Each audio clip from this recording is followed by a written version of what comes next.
ఇప్పుడు ఈ ఆపరేషన్ కగార్ మొదలుపెట్టినప్పటి నుంచి చాలా మంది నక్సలైట్స్ కావచ్చు, మావోయిస్టులు కావచ్చు ప్రాణాలు కోల్పోయారు. ఒక మోసపూరితమైన ట్రాప్ ఏర్పాటు చేసిన దాంట్లో భాగంగా వీళ్ళు చిక్కపోయినారు. వీళ్ళు అంటే అరెస్ట్ అయ్యి వీళ్ళు చంపబడినారు.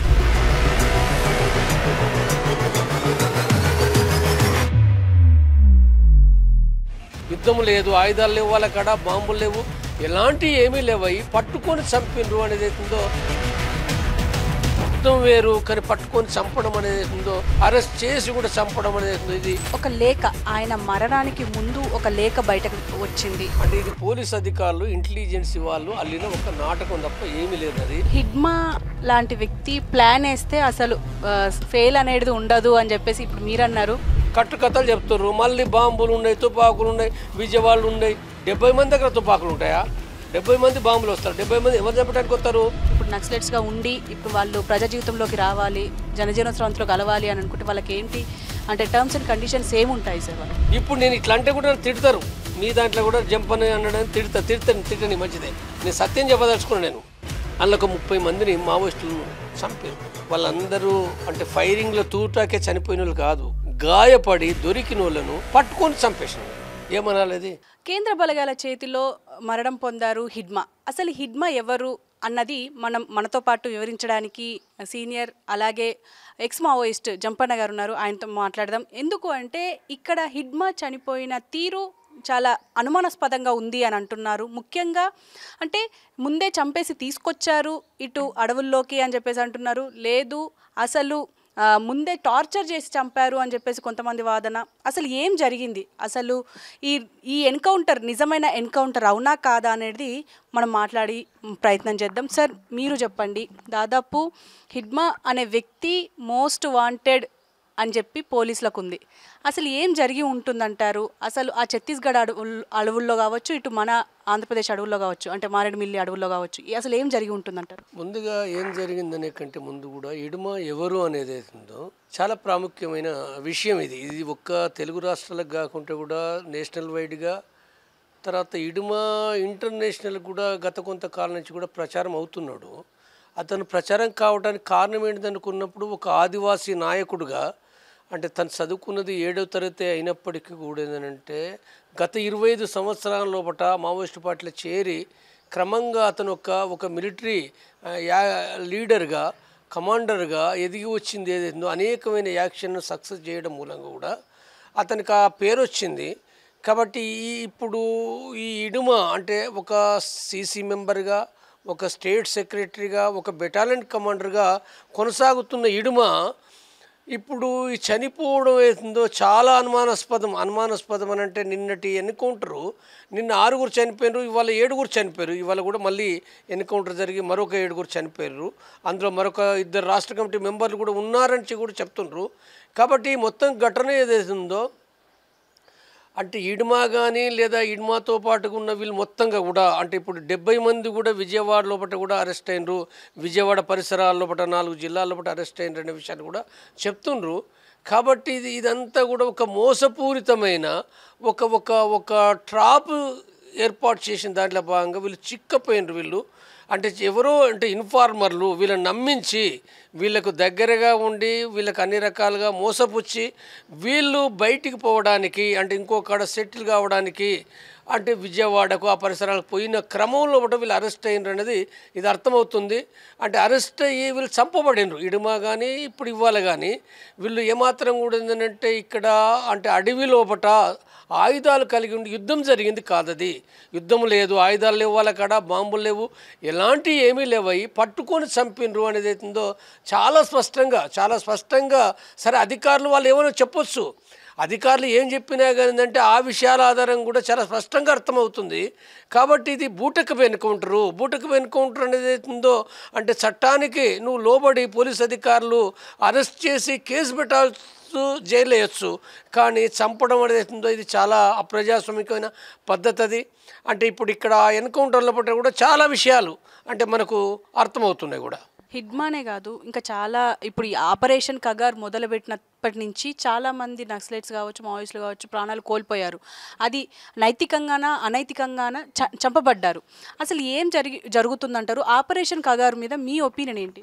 ఆపరేషన్ కగార్ కంటే ముందు కూడా మావోయిస్టు పార్టీ పైన కూడా అనేక ఆపరేషన్లు జరిగినాయి, క్యాంపెయిన్స్ జరిగినాయి. మొట్టమొదటగా మన్మోహన్ సింగ్ ప్రధానమంత్రి ఉన్నప్పుడు కూడా గ్రీన్ అంట్ ఆపరేషన్ స్టార్ట్ అయింది. ఆ తర్వాత అనేక పేర్లు పెట్టారు. ఏడాదికి 6 నెలలకు పేరు పెట్టడం, కొంతమంది చంపడము, కొంతమంది సరెండర్ చేసుకోవడము, అంటే నిర్మూలిస్తామని చెప్పి టార్గెట్ పెట్టి ఏడాదికి 2 నెలలకు కూడా వాళ్ళు టార్గెట్ పెట్టిండ్రు. ఆ టార్గెట్లన్నీ కూడా ఫెయిల్ అయినాయి. అయితే ఇప్పుడు అన్ని ఆపరేషన్ల కంటే కూడా కగార్ ఆపరేషన్ ఏదో వీటిపైన ఆ పునాదులపైన పాత ఆపరేషన్ల పునాదులపైనే ఈ ఆపరేషన్ కూడా వచ్చింది. వాస్తవంగా బీజేపీ ప్రభుత్వం కేంద్రంలోపటికి 2014లో వచ్చిన తర్వాత కూడా చాలా ఆపరేషన్ల పేరు మార్చింది. ఆపరేషన్ కూడా వాళ్ళు కూడా ఏడాది 2 నెలలు వాళ్ళు కూడా టార్గెట్ పెట్టిండ్రు, కానీ ఏది కూడా సక్సెస్ కాలే. కానీ ఇప్పటి ఆపరేషన్ ఏదైతుందో వాళ్ళు లక్షల కోట్ల డబ్బులను వెచ్చించి తర్వాత మిలిటరీ బలగాలను, స్పెషల్ ఆపరేషన్స్ను, తర్వాత ఇంటెలిజెన్స్ని, తర్వాత అనేకమైన ఆధునిక టెక్నాలజీని ఉపయోగించి ఏంటంటే వాళ్ళు చేస్తుండ్రు వాళ్ళు. కాబట్టి దీనిలో భాగంగా కూడా ఏంటంటే మావోయిస్టు పార్టీ గత ఏడాదిన్నర కాలం నుంచి లేదా 2 సంవత్సరాల నుంచి కూడా తీవ్రమైన నష్టాలు పొందుతుంది.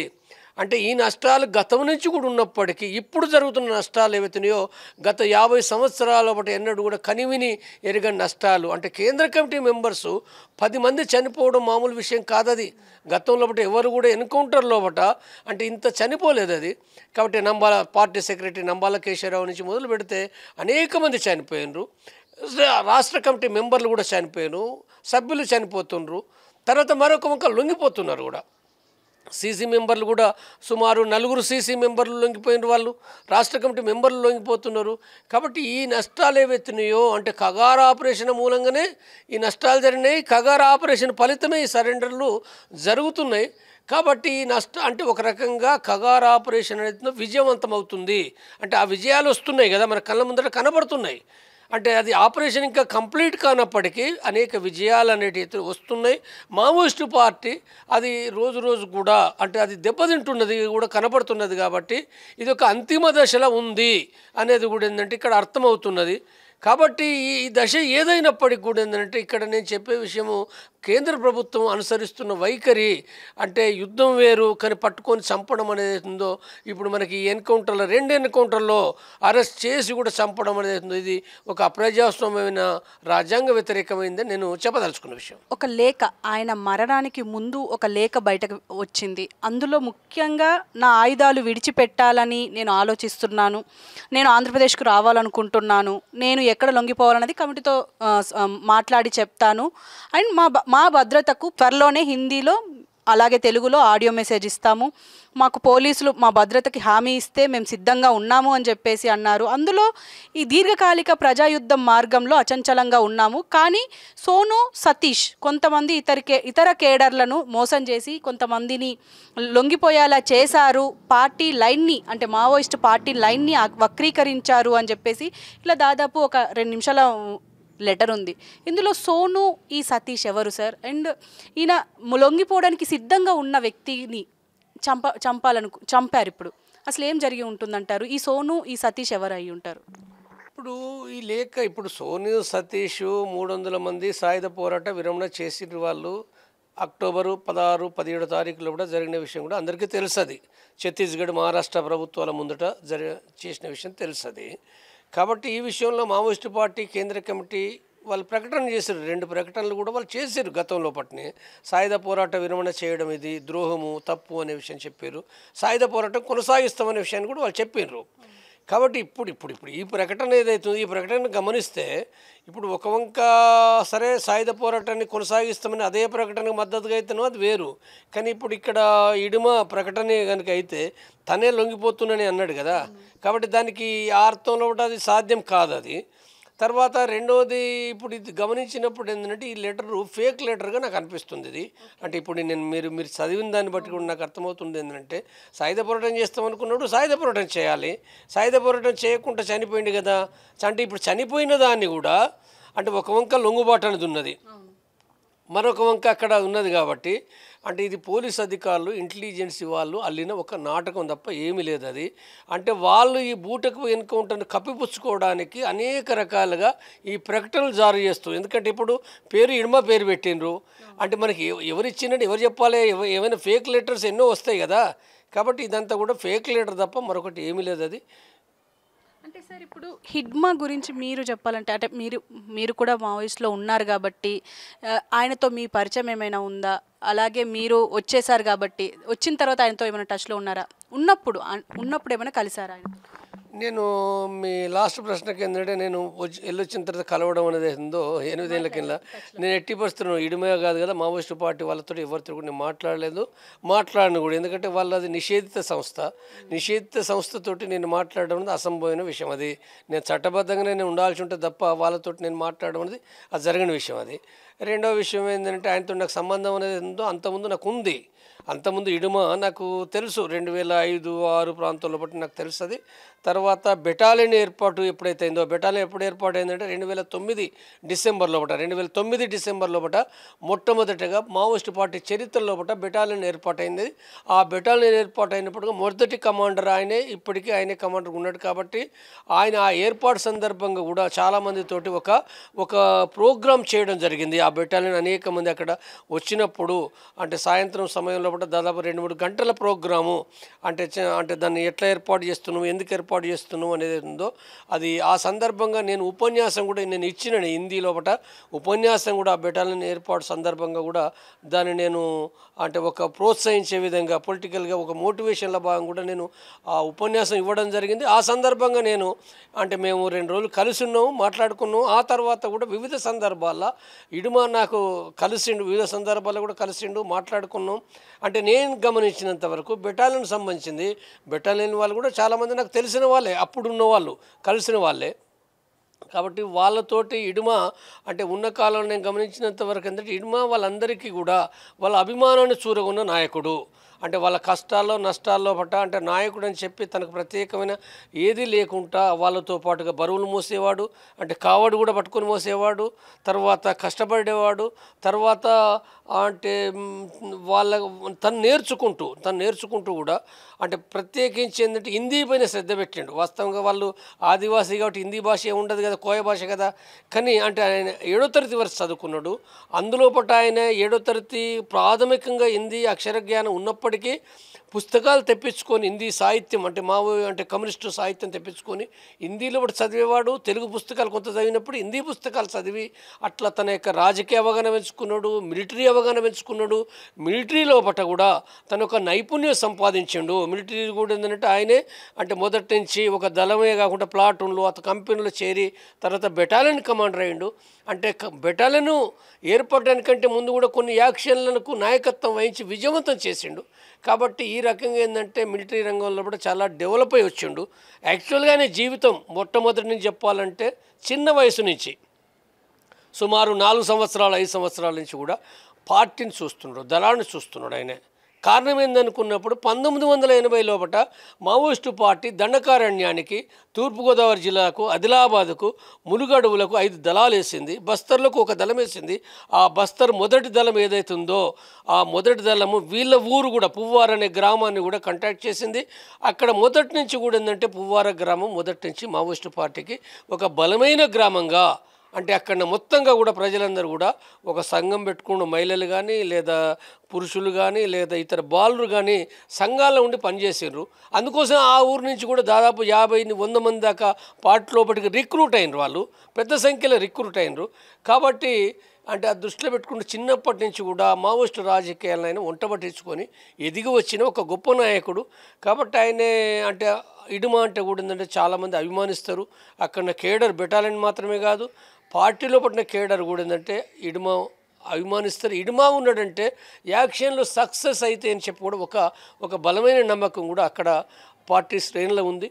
కాబట్టి ఆ ఇడుమ చనిపోవడం ఆ పార్టీకి ఒక తీవ్రమైన నష్టం. అది ఇప్పుడు హిడ్మా లాంటి వ్యక్తి ప్లాన్ వేస్తే అసలు ఫెయిల్ అనేది ఉండదు అని చెప్పేసి ఇప్పుడు మీరు అన్నారు, ఆల్రెడీ నడుస్తుంది కూడా. అలాంటిది ఆయన ఎక్కడ దొరికిపోయారంటారు? ఇప్పుడు ఎలా ఇప్పుడు మరణం పొందారు అని అంటారు? ఇప్పుడు ఇడుమ అంటే చాలా సందర్భాల్లో అంతకుముందు కానీ ఇప్పుడు కానీ ఇప్పుడు ఈ మధ్య కాలంలో బట్టి కూడా కరిగుట్టల ఫైరింగ్లో కూడా ఉన్నాడు ఇడుమ. చాలామంది అంటే మావోయిస్టులు చనిపోయారు. వీళ్ళు దాదాపు అన్ని రోజులు అక్కడ అంటే ఇడుమ దానికి నాయకత్వం వహించి వాళ్ళు హెలికాప్టర్లతో దాడి చేశారు. 4 హెలికాప్టర్లు దాడి చేశారు. హెలికాప్టర్ని కూడా ఇడుమ నాయకత్వంలో కింద పడగొట్టింది ఉన్నది అది. తర్వాత పోలీసులు కూడా చాలామంది గాయపడ్డరు, కొంతమంది చనిపోయినరు.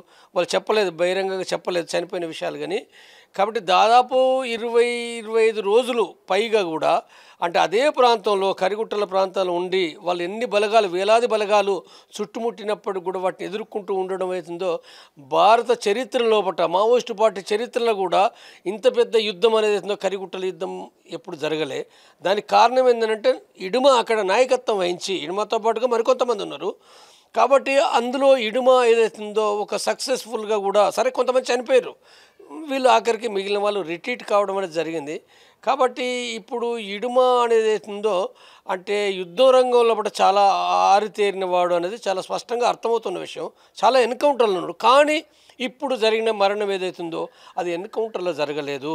నిజంగా ఎన్కౌంటర్ జరిగితే సరే ఏ రకంగా ఉండేదో సరే ఎవరు చనిపోరంటే చనిపోతారు, అసలే చనిపోకుండా ఎవరు ఉండరు. యుద్ధ రంగంలో బట్టి ఎంతటి నిష్ణాతుడైనా ఏదో ఒక సందర్భంలో బట్టి ఎక్కడొక్కడ బలహీనతలు ఉంటే చనిపోతారు, అది వేరే విషయం. కానీ జరిగింది అట్లా జరగలే. అది జరిగింది ఏంటంటే అరెస్ట్ అయ్యి చనిపోయినరు. ఒక రకంగా అది ఇడుమా కావచ్చు లేదా ఇతరులు కావచ్చు, అక్కడ ఏ నాయకులు ఏంటో వాళ్ళు సమీక్షించుకొని చెప్పాలి. కానీ ఒక తప్పటడుగు ఏం పడ్డది, వాళ్ళు బయటికి రావడమే. వాళ్ళు తుపాకులు బందూకులు అన్నీ వదిలిపెట్టి బయటకు వచ్చి వాళ్ళు సెటిల్ గవర్నమెంట్కి వచ్చినరా ఏ రకంగా వచ్చిర్రో కానీ సెటిల్ కావడానికి అంటే బయట సెటిల్మెంట్ కాదు సెటిల్ కావడానికి ఎక్కడొక్కడ 6 నెలలు ఏడాది కొంత ఉండి తర్వాత రావడానికి వచ్చినట్టుగా అర్థమవుతుంది.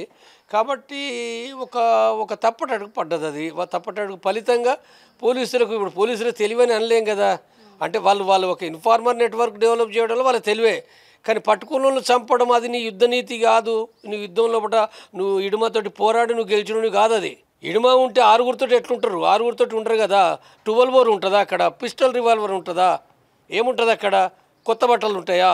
తర్వాత జిల్లా కానీ జిల్లా ప్రజలు కానీ ప్రజలు సంబంధం లేదు, ఉద్యమం లేదు. 20 ఏళ్ళ కిందనే అల్లూరు జిల్లాలో బట్టి ఏమీ లేదు. అది అక్కడ ఏమి లేకనే అక్కడి నుంచి వదిలేసిర్రు ఆ ప్రాంతాన్ని. అక్కడికి ఎట్టబోతారు, అది ఏ రకంగా కూడా అసలు కరెక్టే కాదు. అది అంటే అబద్ధం చెప్పినా అతికినట్టు ఉండాలి కదా.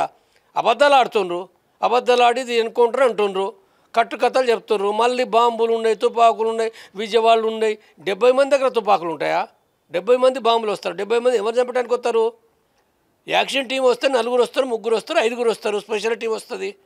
వాళ్ళంతా ఎవరు? వాళ్ళంతా కూడా ఏంటంటే వాళ్ళని పట్టుకొచ్చి ఏంటంటే వాళ్ళు వచ్చింది అటు యుద్ధం జరుగుతుంది కాబట్టి అది సాధ్యం కాదు. కాబట్టి కొంతకాలం తుపాకులు అక్కడనే డంప్ చేసారు, పోయినరు. వాళ్ళు వేరే కాడ ఉండి కూలి పని చేసుకోవడమే, కూలి పని వాళ్ళు చేసేది, ఇంకా ఏమీ లేదల్లా. కూలి పని చేసేటోళ్ళను నువ్వు చంపడానికి చంద్రబాబు చంపడానికి వచ్చినట్టు చెప్తారు. చంద్రబాబు ప్రభుత్వానికి ఉండాలి, ఇది చంద్రబాబు ప్రభుత్వం యొక్క దుర్మార్గం, ఇది ఆ ప్రభుత్వం పాలసీ. అది చంద్రబాబు ప్రభుత్వం పట్టుకొని ఇంతమంది చంపడం అనేది ఉందో చాలా దుర్మార్గమైంది. అది ఇప్పుడు ప్రజా జీవితంలోకి మీరు వచ్చారు, కానీ ఇప్పుడు చాలామంది రావాలనుకున్నా రాలేని పరిస్థితులు ఉంటాయి. కొంతమంది వచ్చేస్తుంటారు, కొంతమంది ఇప్పుడు మనం చూస్తూనే ఉన్నాం ప్రజా జీవితంలో చాలామంది ఎదిగారు కూడా. కానీ అసలు రావడానికి పాలసీస్ ఏముంటాయి అంటే ఇప్పుడు నక్సలైట్స్గా ఉండి ఇప్పుడు వాళ్ళు ప్రజా జీవితంలోకి రావాలి, జనజీవన స్రవంతిలో కలవాలి అని అనుకుంటే వాళ్ళకి ఏంటి అంటే టర్మ్స్ అండ్ కండిషన్స్ ఏముంటాయి సార్ వాళ్ళకి? ఇప్పుడు టర్మ్స్ అండ్ కండిషన్ విడిగా వ్యక్తులుగా సరెండర్ కావడం, ఎవరైనా సరెండర్ కావచ్చు. ప్రభుత్వాలు ఆల్రెడీ గత 30-40 ఏళ్ళ నుంచి పిలిపిస్తుండ్రు. ఇప్పుడు తెలంగాణ ప్రభుత్వం కూడా చాలా స్పష్టంగా చెప్తుంది, వస్తున్నారు, లొంగిపోతున్నారు కదా. లొంగిపోవడానికి టర్మ్స్ కండిషన్స్ ఏముంటాయి? వచ్చేసిన తర్వాత వాళ్ళు లొంగిపోవచ్చు. వచ్చిన తర్వాత కూడా సరే కొన్ని ప్రశ్నలు అడుగుతారు, కొన్ని మాట్లాడతారు. ఆ తర్వాత వాళ్ళ జీవితం వాళ్ళు అవలంబించవచ్చు. సరెండర్ అయిన వాళ్ళకు కూడా ప్రభుత్వాలు కొంత రివార్డు అంటే ఉపాధి భూములు ఇస్తున్నది అబద్ధాలు అవి ఏవి చేయటం లేదు. ఎవరికో ఒకరిద్దరు తప్ప ఎవరికి చేయరు, 99% ఎవరికి చేయరు. రివార్డు మాత్రం ఇస్తుండ్రు. కాబట్టి రివార్డులు ఇవ్వడము తర్వాత వచ్చిన తర్వాత కూడా ఏంటంటే ఏం హింసా కార్యక్రమాలు చేయకుండా వాళ్ళు చట్టబద్ధంగా రాజ్యాంగానికి అనుకూలంగా వాళ్ళు నడుచుకోవాలి. కాబట్టి ఎవరైనా అంటే ఇప్పుడు రాజ్యాంగం ఇప్పటిదాకా ఆయుధాలు పట్టుకొని ఉన్నారు కదా, అంటే రాజ్యాంగానికి వ్యతిరేకమనే అర్థంలో. కాబట్టి ఇప్పుడు రాజ్యాంగానికి లొంగి ఉండడం అనేది ఎవరైనా అంటే ఎవరైనా అంతే, ఎవరైనా మీరైనా నేనైనా రాజ్యాంగానికి లొంగి ఉండాల్సిందే. లొంగి ఉండకుండా మేము రాజ్యాంగానికి భిన్నంగా ఉంటే మరి చట్ట ప్రకారం నేరం అవుతుంది కదా. కాబట్టి దాంట్లో ఏం తప్పు పట్టాల్సింది ఏం లేదు. రాజ్యాంగానికి మనము లొంగి ఉండడం అంటే తప్పు పట్టవలసింది ఏమీ లేదు. భారత పౌరులుగా మన రాజ్యాంగానికి లోబడే నడుచుకోవాలి. నువ్వు రాజ్యాంగానికి లోబడి నడుచుకుంటూ నువ్వు ఎన్నైనా మాట్లాడు. నీకు సరే నువ్వు సభ పెట్టుకోవచ్చు, సంఘం పెట్టుకోవచ్చు, సుందరయ్య భవన్లో మీటింగ్లు జరుపుతలేరా? మరి సంఘాలు పెట్టుకుంటలేరా? కమ్యూనిస్ట్ పార్టీలు నడుస్తలేవా? పుస్తకాలు ప్రచురిస్తలేరా?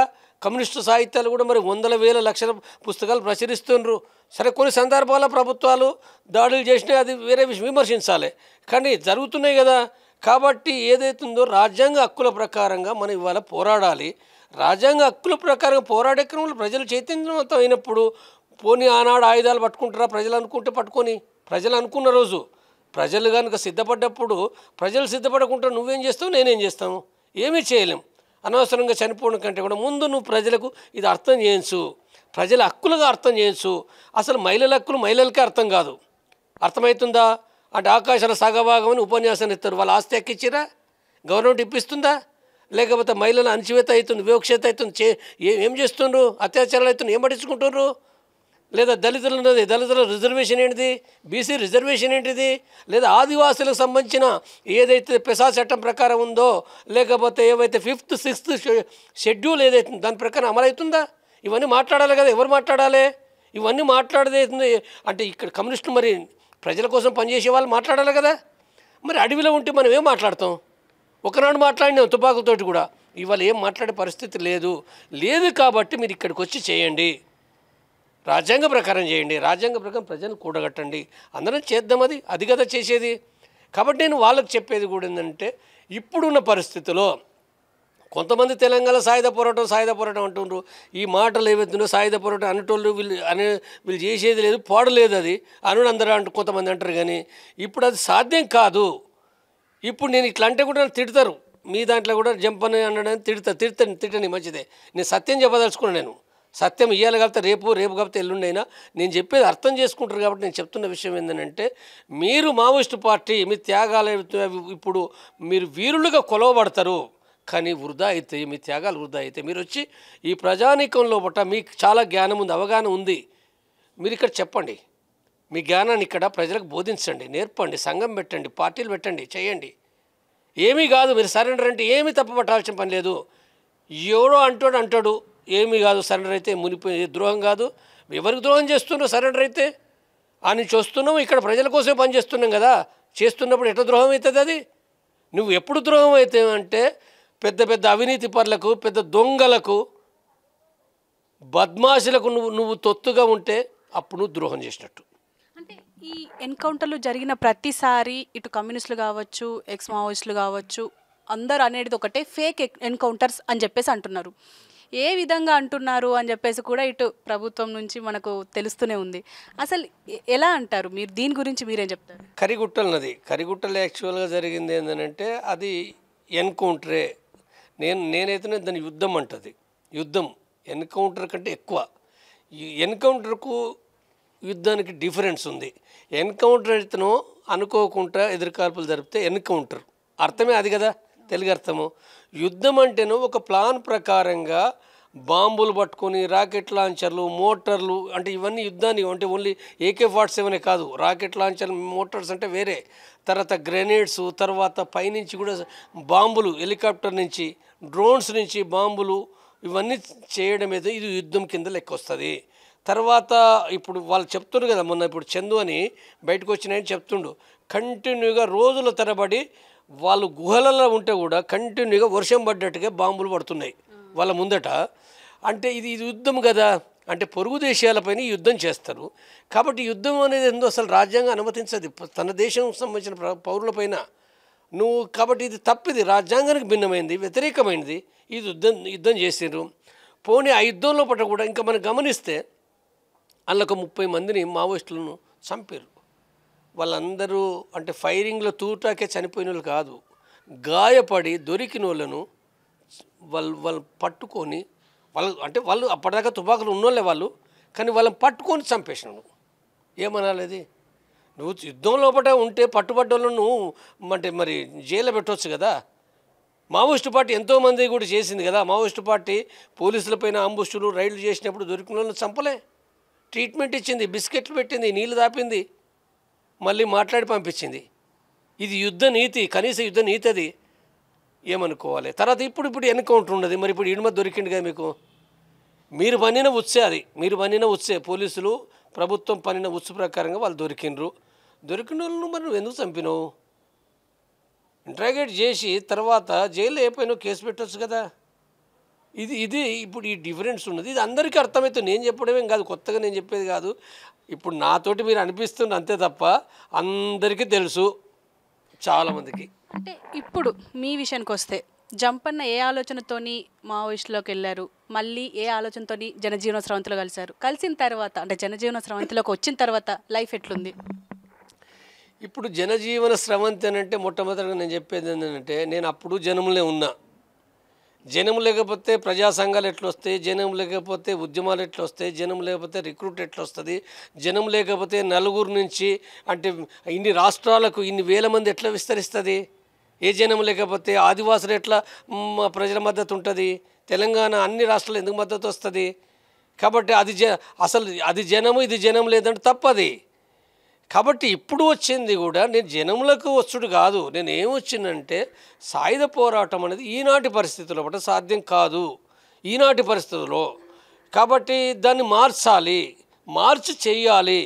కాబట్టి ఆ పార్టీ దానికి ఇష్టం లేదు కాబట్టి నేను ఒక్కనే లొంగిపోయినా. నాకు అది సాధ్యం కానప్పటికీ మరి నేనేం చేయలేను కదా. నేను వచ్చి బయటకు వచ్చిన. నేను వచ్చి ఇప్పుడు ఇక్కడికి వచ్చిన తర్వాత నేను చేస్తున్నది నా శక్తి మేరకు నేను ప్రజల కోసం మాట్లాడుతున్నాను. నా కోసం కంటే కూడా నేనేదో నాకు కోట్లు కావాలి, ఆస్తులు కావాలి, అంతస్తులు కావాలి, పదవులు కావాలి అనే దాంతో నాకు లేదు. నేను ఎవరికి కూడా నేను ఏ దోపిడిదారులకు, ఏ అవినీతి పరులకు ఎవరికి నేను భజన చేయలేదు, ఏ పార్టీలకు నేను భజన చేయను కూడా. నా జీవితం ఉన్నంత వరకు ప్రజల గురించేనే మాట్లాడతా. నేను ప్రజలకు జరిగే అన్యాయాలు, అవినీతి గురించి మాట్లాడతా. మావోయిస్టు గురించి కూడా నేను ఎందుకు మాట్లాడుతానంటే, నేను మీ సందర్భంగా చెప్పేది ఏంటంటే, నేను మావోయిస్టు పార్టీ నుంచి వచ్చినప్పటికీ వాళ్ళు ప్రజల కోసం పనిచేస్తున్నారు. వాళ్ళ విధానం తప్పు, కానీ ప్రజల కోసం పనిచేస్తున్నది 100% నిజం. అది లేకపోతే ఎందుకు చేస్తున్నారు? వాళ్ళ ఇంటి కోసం చేస్తున్నారా?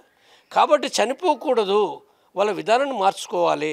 కానీ వాళ్ళపైన జరుగుతున్నది అన్యాయాన్ని కూడా నేను మాట్లాడతా కదా, ప్రభుత్వం చేస్తున్నదాన్ని కూడా మాట్లాడతాను. నేను అంటే ఒకటే మాట్లాడాను కదా. వాళ్ళపైన ఇప్పుడు బూటకం ఎన్నుకుంటారు చెప్పిన నేను. ఇడుమ ఒక ప్రజానాయకుడే అనే విషయం కూడా నేను చెప్తా.